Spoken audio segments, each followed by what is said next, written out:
Utilizing hip-hop culture within the classroom increases student engagement, and research also shows that increased student engagement has a positive impact on academic achievement.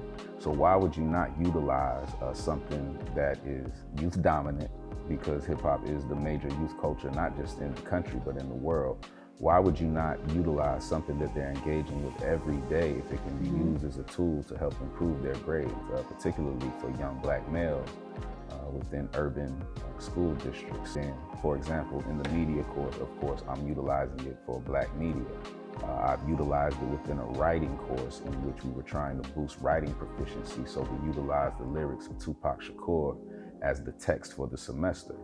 And utilizing hip hop as a subject of writing allows me to diagnose your writing deficiencies a bit quicker. Does that make sense? Yeah, definitely. Because when you're writing about something you're interested in, you're going to put more effort into it. Therefore, it's easier for me to diagnose punctuation, subject-verb agreement, grammatical errors. It's multidisciplinary. It can be extended to, our School of Business and Industry. It can be extended to our College of Education. In the very beginning, you mentioned why not utilize it. So could you talk about the negative stereotypes associated?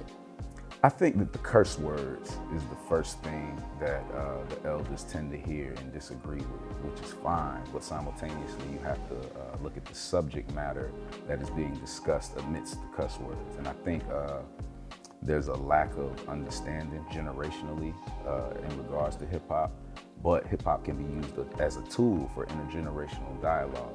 For example, this is the 50th anniversary.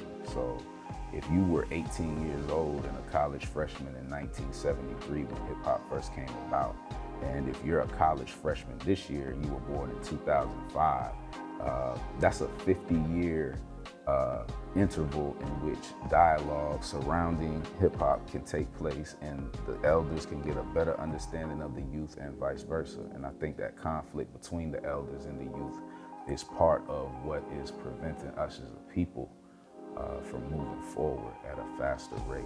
Is hip-hop different today than when it began? Very much so. Okay. It originally began as party music, and then during the 1980s, it began to address social issues, primarily the crack cocaine epidemic, which is referenced in popular culture today. We just saw the series finale of Snowfall a couple months ago, which discusses the 1980s crack cocaine epidemic, and hip hop was the soundtrack throughout that entire time period. Of course, the rise of what the media termed gangster rap came out of the late 1980s and the early 1990s. And then hip-hop has always been reflective of what's going on in society. The first $1 billion year was 1998, and that's around the time the quote-unquote bling-bling era began, because this is a time period when the hip-hop industry was very fruitful, not only for the artists, but for the record executives of the dominant population that were above them as well. The recognizance of suburban teenage white males as the #1 consumers of hip-hop culture in the late 1980s is what preceded the push of gangster rap as the de facto representation of the culture. So that's why we're at where we're at today. The music is being geared towards an audience that isn't living the life that is being depicted within the music.